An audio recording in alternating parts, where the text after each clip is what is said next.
സെമിനാറുകൾ സംഘടിപ്പിക്കാൻ മുൻകൂർ അനുവാദം വാങ്ങണം എന്ന് കേരള സർവകലാശാല. സെമിനാറുകളിൽ ദേശവിരുദ്ധ പ്രവർത്തനങ്ങളിൽ ഏർപ്പെടുന്നവരെ ക്ഷണിക്കുന്നത് ശ്രദ്ധയിൽപ്പെട്ടതിനെ തുടർന്നാണ് നടപടിയെന്ന് ഉത്തരവിൽ പറയുന്നു. നിശ്ചയിച്ചിരിക്കുന്ന തീയതിക്ക് 15 ദിവസം മുൻപ് വിവരങ്ങൾ ലഭ്യമാക്കി VC-യുടെ അനുവാദം വാങ്ങണം എന്നാണ് നിർദ്ദേശം. ഹാൻസ് ഉണ്ട് വിവരങ്ങളുമായി. ഹാൻസ്, ഒരു പ്രധാനപ്പെട്ട നിർദ്ദേശമാണ്. SFIയുടെയൊക്കെ നേതൃത്വത്തിലുള്ളപ്പോൾ നിർബാധം സെമിനാറുകളും മറ്റു പരിപാടികളുമൊക്കെ സംഘടിപ്പിക്കപ്പെടും.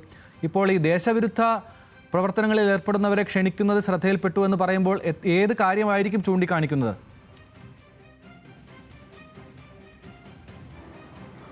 ആനന്ദ്, കഴിഞ്ഞ ദിവസമാണ് വൈസ് ചാൻസലർ ഡോക്ടർ മോഹനൻ കുന്നുമ്മലിന് വേണ്ടി കേരള സർവകലാശാല രജിസ്ട്രാർ R. രശ്മി ഇത്തരമൊരു ഉത്തരവ് പുറപ്പെടുവിക്കുന്നത്. ഈ ഉത്തരവിൽ പറയുന്നത് സർവകലാശാല ഫണ്ട് ഉപയോഗിച്ച് സംഘടിപ്പിക്കുന്ന സെമിനാറുകളിൽ സിനിമാ താരങ്ങൾ, അതിനോടൊപ്പം തന്നെ രാഷ്ട്രീയ പ്രവർത്തകർ, കൂടാതെ ഇത്തരത്തിൽ ദേശവിരുദ്ധ പ്രവർത്തനങ്ങളിൽ ഏർപ്പെടുന്നവർ ഇവരെ ക്ഷണിക്കുന്നതായി ശ്രദ്ധയിൽപ്പെട്ടു. ഇത് സർവകലാശാലയുടെ ഇതുവരെ ഉണ്ടായ റെപ്യൂട്ടേഷനെ ബാധിക്കുന്ന നടപടിയാണ്. അത്തരമൊരു സാഹചര്യത്തിലേക്ക് പോകാൻ സർവകലാശാല ആഗ്രഹിക്കുന്നില്ല. ആ ഒരു പശ്ചാത്തലത്തിൽ തന്നെ ഇനി ഏതെങ്കിലും തരത്തിലുള്ള സെമിനാറുകൾ സർവകലാശാലയുമായി ബന്ധപ്പെട്ട സ്ഥാപനങ്ങളിലോ സർവകലാശാല ആസ്ഥാനത്തോ സംഘടിപ്പിക്കുന്നുണ്ടെങ്കിൽ മുൻകൂറായി വൈസ് ചാൻസലറുടെ അനുമതി വാങ്ങണമെന്നാണ് ഈ ഉത്തരവിൽ പറയുന്നത്. ഈ പരിപാടി സംഘടിപ്പിക്കുന്ന തീയതിക്ക് 15 ദിവസം മുമ്പ് ഇതുമായി ബന്ധപ്പെട്ടുള്ള റിപ്പോർട്ട് VC-ക്ക് സമർപ്പിക്കണം.